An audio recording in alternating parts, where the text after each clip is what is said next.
नमस्कार, आप live cities देख रहे हैं। मैं हूं गरिमा भारती।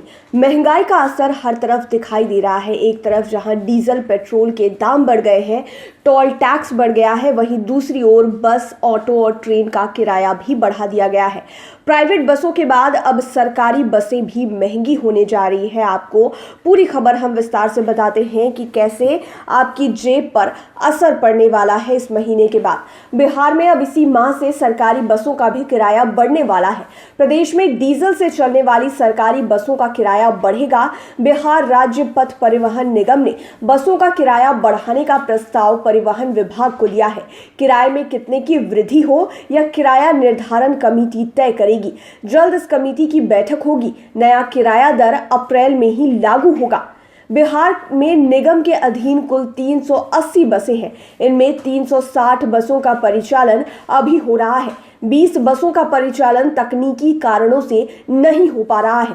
डीजल की बढ़ती कीमतों के मद्देनजर निगम ने बसों का किराया बढ़ाने का निर्णय लिया है। नियमानुसार निगम द्वारा इस बाबत राज्य परिवहन आयुक्त को प्रस्ताव भेजा जाता है। साथ ही किराया निर्धारण कमेटी की बैठक में तय होता है कि बसों का किराया कितना बढ़ाया जाए तो निगम के साथ ही यात्रियों के लिए भी मुफ्त हो। हर पहलू पर विमर्श के बाद ही बसों का किराया बढ़ाया जाएगा। राज्य की निजी बसों के किराए में हाल ही में वृद्धि हुई है।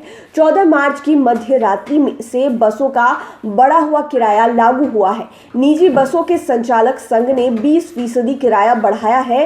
राज्य में यात्री बसों की संख्या लगभग 60,000 है। किराया बढ़ने के पीछे संघ का तर्क था कि डीजल के अलावा टोल टैक्स में वृद्धि हुई, साथ ही बसों का मेंटेनेंस महंगा हुआ। कर्मचारी को रखने में पूर्व की तुलना में अधिक पैसे खर्च करने पड़ रहे हैं।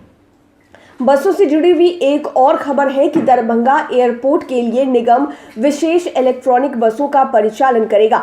मुजफ्फरपुर से दरभंगा के लिए इलेक्ट्रॉनिक बसों का परिचालन होगा। निगम के प्रशासक श्याम किशोर और संबंधित जिले के अधिकारी और नगर आयुक्त की मौजूदगी में बसों का परिचालन शुरू किया जाएगा।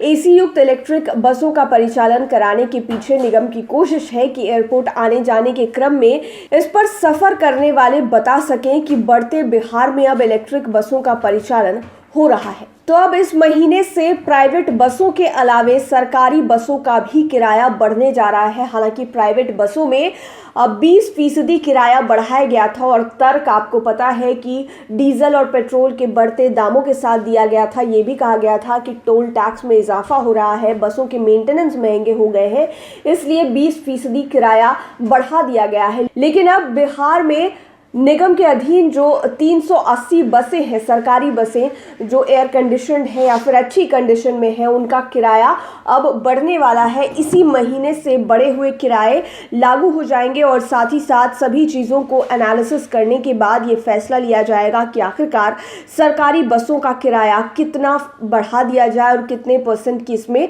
वृद्धि की जाए। तो देखने वाली बात ये होगी कि इस महीने की किस तारीख से सरकारी बसों का किराया बढ़ता है और जब किराया बढ़ाया जाता है तो आम जनता की जेब पर कितना असर पड़ता है और जनता का रिएक्शन क्या कुछ होता है। लाइव सिटीज के साथ आप बने रहें, हमारे चैनल को सब्सक्राइब करें। लेटेस्ट अपडेट्स के लिए फेसबुक पेज को लाइक करें। साथ ही साथ आप हमें ट्विटर पर भी फॉलो कर सकते हैं। धन्यवाद।